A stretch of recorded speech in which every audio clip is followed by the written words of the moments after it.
What happened was people, very smart people, began to figure out that something big was coming up. Something that made it so all the possibilities of all the future scenarios of any choice, any possibility that was fed in and observed through the looking glass inherently ended up in the same future. And no decision, no possibility changed past a certain point. That's the big secret. All possible timelines lead to the same basic set of history in the future. That is what sends everybody that has all of the information, that knows everything, into a blind panic. The people that know everything about Looking Glass, that have gotten all the reports and all the information, the elites of the world, probably figured out that that was the end of the game. And nothing could be manipulated beyond that point. When I was in the military, it would have been before 97 when I got in trouble.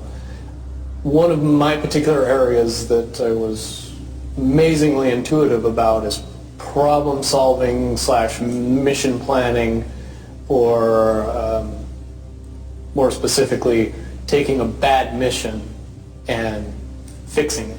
Certainly knowing how string theory and possible futures works makes it so you can work your mind very quickly to see the reality of what's happening and decide what decisions need to be made to change it for a particular outcome. At a certain point, after they're done hearing the computer tell them this is what's going to happen over and over and over and over again, all they become focused on is how do we fix it? What I do know is that I was called in and asked to solve this problem, this timeline contraction problem. And I eventually did my due diligence and did all the investigating, and basically only had one piece of information, and that was reinforcement. The computer's right. The timelines will contract down to some inevitable thing. There is an inevitable event.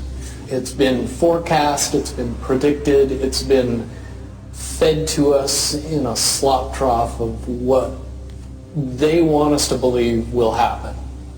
They don't actually have control over what happens. They only have control over the reaction, and it seems that no matter what they try to do to cause their desired reaction, it's going to have an opposite effect.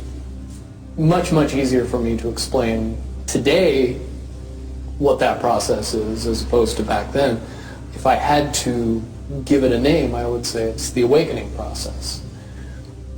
It's an evolution of consciousness that cannot, will not, and no matter what decisions or possibilities are injected into the equation, eventually it all resolves down to us all learning the truth and becoming aware of this massive dam of lies that has been built that keep us from knowing massive volume of information that we should otherwise possess. Essentially what happened with Looking Glass, not only did they not want people to use it anymore because they knew it was just going to burp out the same thing, but at the same time they didn't want anybody else to know what it was saying, I'm sure. Because that information was a monumental concern when I was in the military about how to prevent this inevitability. Now, at first I thought it was end of the world. Now I see end of the world as end of their world. The biggest cherry on top of all this conversation would be a synopsis to say that if I could convince everybody out there that for all intents and purposes, what we believe to be true eventually becomes true. If somebody convinces us that a major disaster is going to happen in the very near future, a major disaster happens in the very near future. If we don't buy into that fear and accept that there's really nothing that we know is going to happen, and accept of whatever happens, that makes the convergence of the timelines happen as naturally as possible. Any attempts to try to go away from this one inevitable conclusion, I again see as a new beginning, an end of this reality, the beginning of something that we can't even possibly understand based on the level of our beliefs currently. But when all that information comes flooding out, there's going to be no denying what's true and what's a lie or what's illusion. Basically what we're experiencing right now is two master chess players sitting at the board. And one of them looks down at the board and sees that he's in checkmate in 7 moves. And he looks across at his opponent and he knows that his opponent sees it too. So there's no getting out of it. So at this point, the loser can only prolong the game. Both players know the game is over. It's only a matter of time before he does this, and then you're forced to do this, and then he's forced to do this, and eventually checkmate. We, as a race, if we could understand that the game is over, that based on the rules of the game, the bad guys have already lost, the good guys have already won.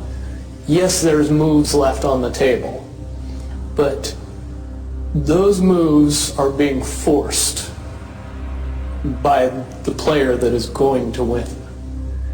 The only way that checkmate can't happen is if the player that's winning makes a mistake. But from all of the information that I've gathered, all of the information that's been given, all of the information that's been vetted to me, it seems pretty obvious that the good guy player on the side of the chessboard knows exactly what has to be done to win the game. And so at this point, any mistake would be all but impossible.